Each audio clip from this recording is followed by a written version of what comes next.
Então a gente começa aqui, assim, o livro de Ruth, ele é um livro pequeno, né? Uhum. Tem 4 capítulos só. Você acha que tem algum sentido no livro de Ruth ser tão pequeno assim? Olha, Porque é um dos menores livros da é Bíblia. um dos menores livros da Bíblia, exatamente. A gente nem sabe, assim, por que o livro de Ruth entrou no cânon, porque pegou a história de uma mulher, outros pensam que foi só por causa da ancestralidade de Davi, mas a gente pode ler essa situação de uma maneira inversa. Ele é pequeno, mas olha que interessante. Foi o único ancestral de Davi que teve um livro escrito só para contar a história dele. Você não tem nenhum livro contando a história de Jessé, pai de Davi. Você não tem nenhum livro contando a história da mãe de Davi.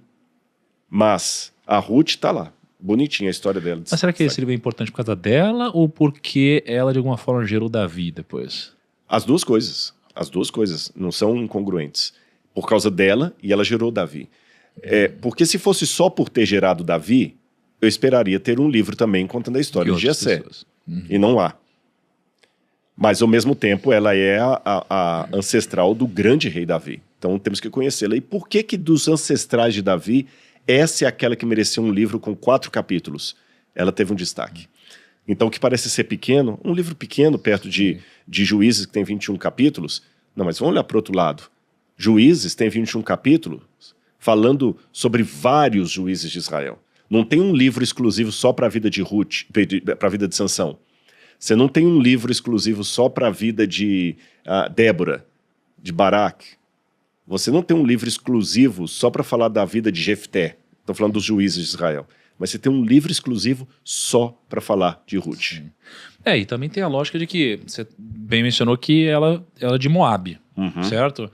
E o fato de ela ser de Moabe, que é um lugar, digamos assim, pecador, e de lá gerar uma linhagem tão bela, e ao mesmo tempo uma redenção, através da fé dela, isso aqui também nos demonstra que, mesmo eu sendo de Moabe, pela fé em Deus, é possível que eu me salve e de mim nasça uma bela linhagem. Olha, isso aqui eu pego com um asterisco, porque talvez muita gente, eu falo isso até como se estivesse olhando para um espelho. A minha formação em termos de geração familiar é tóxica. Eu não tenho uma história bonita para contar de família. Mas eu falo para você que está assistindo a gente, você não é obrigado a seguir as tendências herdadas pelos problemas patológicos da sua família. Tendência não é determinismo. Então, de repente, tem muita gente que fala assim, mas olha, é fácil para o Thiago falar aí, o Rodrigo está lá, os caras estão lá. Não, você não sabe, às vezes, o que está por detrás. Sim. Tendência não significa obrigatoriedade sina. Então, Deus pode fazer milagres com você, independente das suas origens. Há pessoas, por exemplo, que já vieram desabafar comigo e escutam, eu sou fruto de um estupro. Eu fiquei sabendo que minha mãe foi violentada, eu só fui saber disso quando eu estava tarde, e aí eu nasci, ela quis me tirar e tudo e tal, mesmo que seja um caso como este, ou pior do que esse. Que devia ser muito comum em Moab, né? Devia ser muito comum. Aliás, muito comum.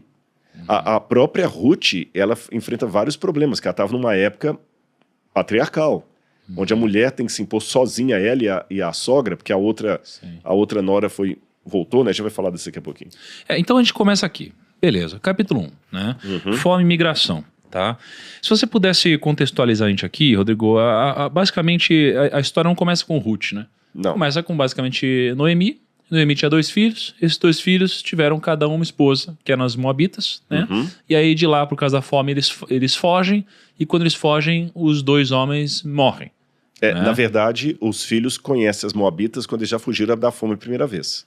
Ok, perdão. Aí, exatamente. E aí eles fogem, aí eles conhecem as mulheres, eles morrem. Então assim, morreu os 3 homens da história.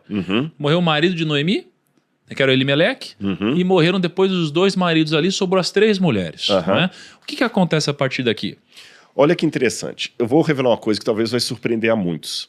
É provável que os nomes que apareçam em Ruth nem sejam seus nomes de nascimento. Porque havia muito em Israel o costume assim, quando a pessoa mudava muito de vida ou ia para um lugar, ele recebia um novo apelido e o apelido pegava de tal maneira que as pessoas já não conheciam mais o nome real deles. Tem muita gente assim, às vezes tem pessoas que têm um apelido e você não sabe nem o nome real dele. Acontecia isso muito em Israel. Lembra que Jacó, Todo mundo conhecia ele como Israel depois que ele lutou com Deus. Mas o nome dele era Jacó, de nascimento. O nome dos dois filhos é Malom e Quilion. Malom significa justamente adoentado. Doença. Aquele que está doente. E Quilion significa aquele que está definhando. Aí eu fico pensando assim, que pai ia colocar no filho o nome de adoentado e definhando? Eu tenho duas hipóteses. Ou quando a criança nasceu, já nasceu tão mirradinha, tão frágilzinha, talvez fosse até irmãos gêmeos. Talvez. E assim, vou chamar ele de doença, porque o nome pode significar uma coisa que você queira para o filho ou algo que tem a ver com o nascimento dele. Por exemplo, quando Jacó perdeu a sua esposa que ele amava, Raquel, ele queria que o menino chamasse Benoni. Benoni significa filho da minha aflição. Porque era o que ele estava sentindo quando a mulher morreu e o menino nasceu. Alguém falou, não, você não vai botar o nome de menino de Benoni, não. Você vai colocar o nome dele de Benjamim, filho da minha mão direita. Você não vai colocar Benoni. Mas às vezes acontecia. Então, ou eles já nasceram mirradinhos, doentes e receberam esse nome, ou, opção B, adultos, eles já estavam tão adoentados, tão fracos, que pegaram esse apelido. E mesmo assim casaram com as duas lá, com Orfa e com Ruth. Lá eles morrem. Primeiro morreu Abimeleque. E quando Abimeleque morreu, a Noemi ficou viúva. O Elimelec. Elimelec. Tá. Elimelec, perdão. A Elimelec morre, a Noemi fica viúva com 2 filhos e as noras. Menos mal. Porque você tinha 3 tipos de viuvez naquela época. E até tem no Código de Hammurabi isso aqui. Primeiro tipo de viuvez é aquela viúva chamada almaná, que ela apenas ficou viúva, mas ela ainda tem bens, o marido deixou propriedades que ela podia negociar, isso era uma almaná. Você tem um segundo tipo de viuvez, que é a issá almaná. É aquela que o marido morre, mas deixa filhos para cuidar dela. Ela tem filhos, ela estava nessa segunda situação. E você tem um terceiro tipo, que é a Ezet Hamet. Ezet Hamet literalmente significa esposa da morte. É quando você perde o marido e os filhos e está sozinha. Não tem ninguém para cuidar de você. É o pior tipo de viuvez. Ela caiu nesse tipo, porque o marido morreu, depois morreram os filhos com ela, com as duas. E não só isso. Além de ter o pior tipo, ainda tinha filhas, né, noras, na verdade. Noras. Para cuidar, né, digamos assim. Né? Ela na hierarquia era mais velha. Ali. Exatamente. E ela tinha que cuidar das noras. Ela tinha que cuidar. Aí ela falou assim, eu vou voltar para minha terra, porque o meu marido, quando a gente veio embora, por causa da fome, ele tinha terras lá em Belém. Sim. Ter terras não significa que você tinha dinheiro, não. Na seca, sim. Eu vou voltar para lá. É tipo, você tem terras no sul hoje. É complexo, né? Eu tenho um amigo que ele tem terras lá, eu vou lembrar o nome da cidade, perto de... vou lembrar o nome da cidade lá, e ele falou que assim, meu pai deixou uma propriedade enorme lá, mas não vale nada. Eu não consigo vender por 100 mil reais. Você entendeu? Então, quer dizer, às vezes está lá. E ela falou, vou tentar ver o que a gente faz. Quando ela volta, e aqui é muito interessante porque a gente fala muito de refugiado, a Bíblia está repleta de refugiados. Eu conheci um refugiado esses dias que ele estava contando, por exemplo, a história dele. Ele contou chorando, tem poucos dias. Ele viu os canhões de guerra chegando na casa dele, ele tinha 9 anos. E o coleguinha dele tinha 8 anos. Aí o coleguinha pegou uma pedra e jogou nos tanques, brincando. O camarada só virou com a metralhadora e matou o coleguinha na frente dele. Cara. E aí os pais dele tiveram que fugir para o outro país. Não vou falar o nome dos países, porque esse rapaz se tornou cristão. E houve o batismo dele agora, recentemente em Brasília. Mas por vir de um mundo muçulmano, se tornar cristão pode representar muita coisa para ele. Por isso que eu não estou contando qual foi o local, o país, mas o fato é que quando ele contava, você via a dor de ser um refugiado. Sim. A gente está tão distante no Brasil, agora que tem lá da Venezuela, o pessoal... O que é um refugiado? Eu já visitei campo de refugiados. É muito triste. Eu ouvi uma mulher falando assim, lá no meu país, eu tinha 4 casas de aluguel. E eu estou há 16 anos morando numa barraca, sem banheiro. É muito dolorido. Ruth, Orfa e a Noemi viu nessa situação. Orfa, só para o pessoal saber, Orfa não é órfã, não. É o nome dela.